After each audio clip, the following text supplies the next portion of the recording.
Welcome, everybody, to the latest edition of the Bullpen with Adam the Bull, brought to you by Bet Rivers. Coming up on today's podcast, the Cavs' schedule for the first round of the playoffs against the Orlando Magic is out. Plus, Deshaun Watson and Kevin Stefanski speak, and we are just over a week away from the NFL draft, and the Guardians win again on Tuesday. Keep it going. We'll get to all of that on this edition of the Bullpen with Adam the Bull, brought to you by Bet Rivers. You're watching Adam the Bull on the Bet Rivers Network. Folks, make sure you're using the Bet Rivers app. In fact, yesterday, every Tuesday and Friday, I give you a baseball parlay, and the one I put out there yesterday, which you were able to get at plus 665, was a winner. I hope you took advantage of my generous nature. I picked 4 games in a parlay. Now, one of them got rained out, but so that game voided, but it still hit if you bet it. The Royals and White Sox got rained out, but I had the Braves, I had the Rays, and I had, of course, I can't remember the other. Oh, the Orioles. That's right. Boom, boom, boom, 3 for 3. Touchdown, even though it's a baseball parlay. That's a winner, so I hope you were able to take advantage of that. All kinds of great things on the Bet Rivers app. You can bet on any sport, pretty much any parlay, any individual game stats. It's amazing how much stuff they have there. Baseball, the NBA playoffs, the Stanley Cup playoffs, WNBA, whatever you want to bet on, they got you covered. Pretty much anything. So check it out. Now, a couple things I want to get to. I want to get to all 3 teams today. Quickly on the Guardians, because we spent a lot of time on the Guardians yesterday. Guardians with on the Ultimate Cleveland Guardian show and on my podcast on Monday, I talked about the fact that the Guardians are winning games differently this year, like winning games that they would not have won in past years. And they did it again last night, Tuesday night. They blew a lead early, and then they come back again late. They have had so many clutch hits late in games, big spots, guys you wouldn't necessarily expect. Gabriel Arias again had a big hit. Estevan Florial again had a big hit. Tyler Freeman hits one over the monster. And Bybee, not great, but it was decent, a better start. And, we need the starting pitching to be better. But right now, the bullpen's been excellent for the most part. Not great yesterday, but Barlow got the job done in extras to get the save.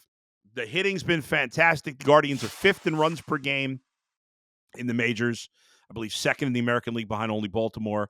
They're 5th in hits per game. I think they're number 1 in the American League. And they're 13th in home runs, which 13th doesn't sound amazing, but for this team, they finished 30th last year. 13th is a massive improvement. They're making hard contact. If you see if we were going over this on Fangraphs earlier today, the fact that the Guardians, in terms of hard hit rate, balls off the bat, 95 plus, they're at 3 times their pace from last year, which is a huge improvement, led by Steven Kwan, who's been great in that leadoff spot. Guardians will continue their series with Boston, and then they come home. They play Oakland and Boston again. All right. As for the Cavaliers, the schedule is out. We know all the dates of the first round matchup with the Magic. I know I've been really negative about the team, but we turn the page now. I hope they can prove me wrong. I want them to shut me up. Let's go. Take care of business against the Magic. Game 1 Saturday afternoon at 1 at home, of course. Game 2 is Monday night at 7. Then game 3 on the road will be next Thursday, the 25th at 7. And game 4 is next Saturday, the 27th, also on the road. No times on the final 3 games. Obviously, we don't know if there'll be a final 3 games. The schedule is set. We were debating earlier on UCSS. Max Strus versus Isaac Okoro in terms of the starting lineup. Mikey McNuggets and I agreed they should go with Max Strus. You got to have that offense. You can't go with 3 guys that can't shoot particularly well. And I know Okoro was better this year, but you trust him in the playoffs. He struggled down the stretch. It was kind of a non-factor after playing well during that 20-game streak. So I think Max Strus has the playoff creds, man. He was a starter for a team that went to the finals last year in Miami. So I would think Max Strus will be in the starting lineup. Late in the game, if you're winning, yeah, then you want to have Isaac Okoro in for his defense, especially on Banchero. He's played very well against him this year, but you need some offense. You got to score points. As Mikey McNuggets pointed out today, the Cavs actually held the Knicks last year in the playoffs when the Cavs were terrible, held them under their scoring average in the playoffs, but they just couldn't score enough. Got to have the offense. Strus is a guy who will be unafraid to take big shots, and he's playing really well. He's moving the ball well. He's had, I think, at least 8 assists in his last 3 games, but it's a new season, new time. The NBA regular season, unwatchable. The NBA playoffs is great. Looking forward to that starting. And again, Saturday afternoon at 1, home game is game 1. The Cavs got to take care of business at home. Orlando has struggled on the road this season. And Orlando's kind of like, in a way, where the Cavs were last year, a younger team, but, well, I shouldn't say a younger team. I mean, they just don't have the one guy like Donovan Mitchell in terms of age, but they're just a really young team and on the rise, but not a lot of playoff experience. So the Cavs better take advantage of that and win the series. Hopefully they'll take care of business. Now, let's switch it up again and talk about the Browns. First organized team activities starting this week. Kevin Stefanski spoke on Tuesday. So did Deshaun Watson. And it was good to see Deshaun Watson at OTAs and good to see him speaking to the media. I was talking earlier today with G. Bush, and we were discussing how Deshaun seems to be, now, it's not on the field. We got to see it on the field, but off the field, he seems to have a lot more confidence. He seems more comfortable with the media. Now, obviously, he's not getting off the field questions anymore, but he's been here 2 years. He knows the beat reporters now to some degree. He probably has developed at least some level of relationship with at least some of them, and he seems much more comfortable in his own skin in these meetings. And the fact that he was, they're not shying him away from the media anymore like they did in the beginning, and it's good. And he seems more confident. We'll see if it translates on the field onto the field where, when he gets there. I'm anticipating at this point, I'm going to assume he's going to be ready for the start of the season. Obviously, the injury is very uncommon for a football player. It's an injury that typically happens to baseball players. And as Zach Jackson said earlier today, Browns beat reporter, when pitchers are recovering from this injury, they're not taking hits from 300-pounders. So it's something to monitor. But Deshaun Watson said last week when he opened his lefty store and G. Bush and Earl were there, and he said he expects to be ready to go for the start of the season. There was nothing. He did have one kind of confusing comment, I thought, in one quote that I saw yesterday from Deshaun, where it said it could be sooner than later, it could be later than sooner. I was a little confused by that. But outside of that, everything else he said gave you the indication that he expects to be ready. Now, you don't know. Again, as we mentioned, this is a very uncommon injury for a football player. And you don't know how his body's going to react to all the throwing. But he says he's throwing right now. He says he's got his zip. He says he's over the mental hurdles. I guess if he wasn't, he probably wouldn't say it. But, at this point, I'll take him at his word. And so it's all positive signs here. Of course, we're still a while to go before the season. We still got season starts in a little less than 5 months, so still got plenty of time here. But it is a major positive that he's throwing with velocity, and everything appears to be on track at this point.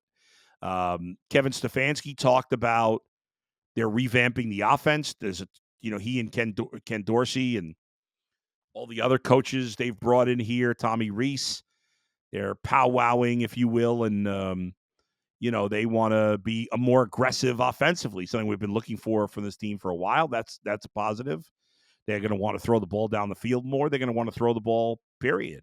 Big part of that's Amari Cooper. Big part of that's Jerry Jeudy reaching some potential this year.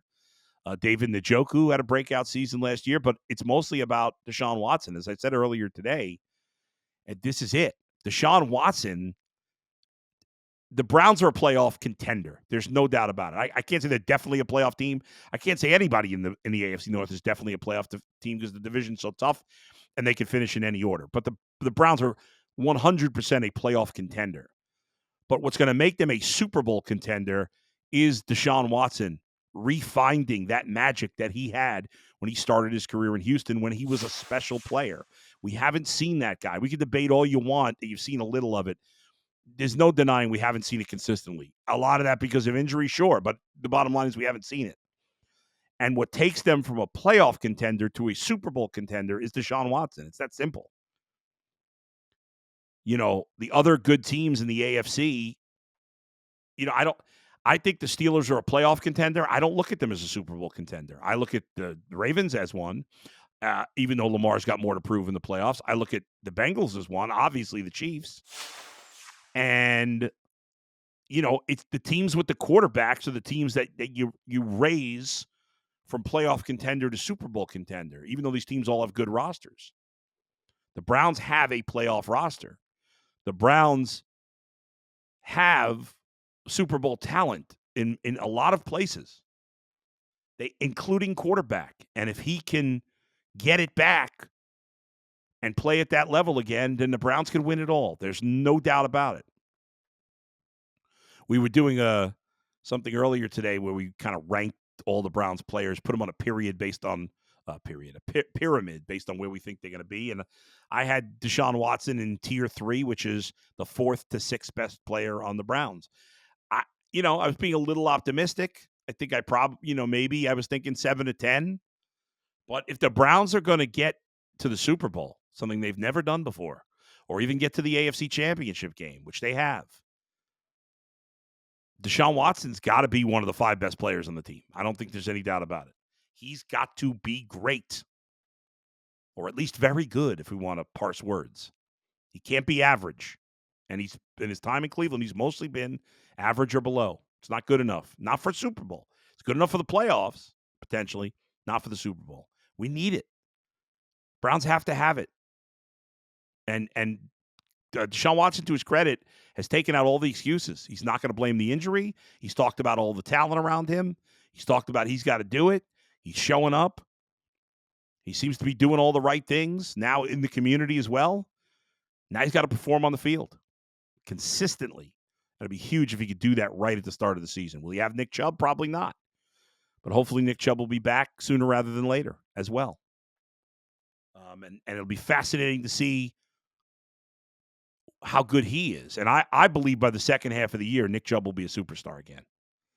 Probably some growing pains early when he comes back. But I think by the second half of the year, maybe I'm being overly confident on Nick Chubb because I love the guy.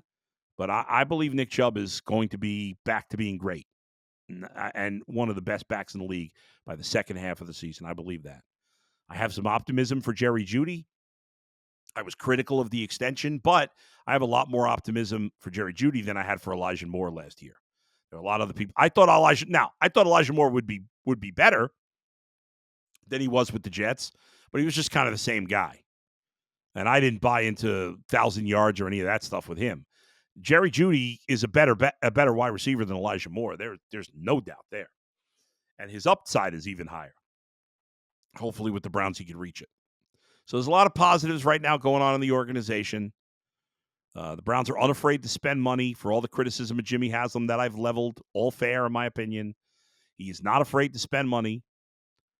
And, in fact, the Browns are spending more money than any team in the NFL, which is crazy because you think about the Guardians near the bottom of the payroll list, and it's not the salary cap. It's how much money are you actually spending. And the Browns are spending significantly more than any other team, more than the New York team, Chicago, more than Jerry Jones in Dallas, the teams out in L.A., and all those teams are charging way more for tickets than the Browns are. So kudos to Jimmy for that.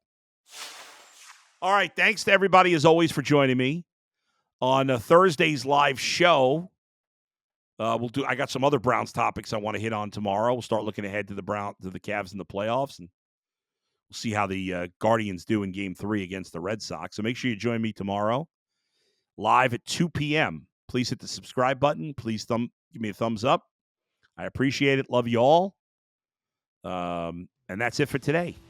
Thanks to Brian Monzo for producing. We'll talk to you next time. Where else but right here in the bullpen with Adam the Bull, brought to you by Bet Rivers. See you, everybody.